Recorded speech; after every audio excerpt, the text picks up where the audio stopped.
एका तरुणाने अल्पवयीन मुलीची छेड काढल्याच्या रागातून जमावाने तरुणाला बेदम मारहाण करत पोलिसांच्या ताब्यात दिले। याच संतप्त जमावाने पोलीस चौकीमध्ये घुसून संशयितावर हल्ला करण्याचा तसेच पोलीस कर्मचाऱ्याचे पिस्तूल हिसकावण्याचा प्रयत्न करत वरिष्ठ निरीक्षकांच्या अंगावर धावून गेल्याचा प्रकार बोलकर पोलीस चौकी सातपूर येथे घडला आहे। संशयित तरुणाच्या विरोधात पोक्सो आणि मुलीच्या वडिलांसह 6 संशयितांच्या विरोधात गुन्हा दाखल करण्यात आला आहे। अंमलदार दीपक चव्हाण यांच्या तक्रारीनुसार सातपूर येथील हिंदी शाळेजवळ मुलीची छेडछाड केल्याचा त्यांना 112 हेल्पलाईनवर कॉल आला। घटनास्थळी जमावाकडून एका तरुणाला बेदम मारहाण सुरू होती। तरुणाला बोलकर चौकीत आणले।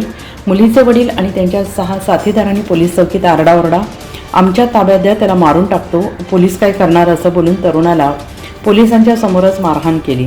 त्याचवेळी अंमलदार अमोल मोरे यांच्या कमरेला लावलेले पिस्तूल हिसकावण्याचा प्रयत्न केला। सातपूर पोलीस ठाण्यात वरिष्ठ निरीक्षक प्रकाश आहेर यांच्या अंगावर जमाव धावून गेला।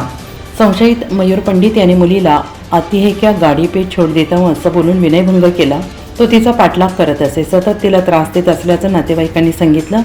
हा प्रकार मुलीने आई वडिलांना सांगितला। त्याच्यानंतर त्यांचे नातेवाईक मित्रांनी संशयिताला पकडून बेदम चोप दिला। 112 हेल्पलाईनवर मदत मागितली। पोलिसांनी तरुणाला ताब्यात घेतले। NCN न्यूजसाठी सिद्धार्थ लोखंडे, सातपूर।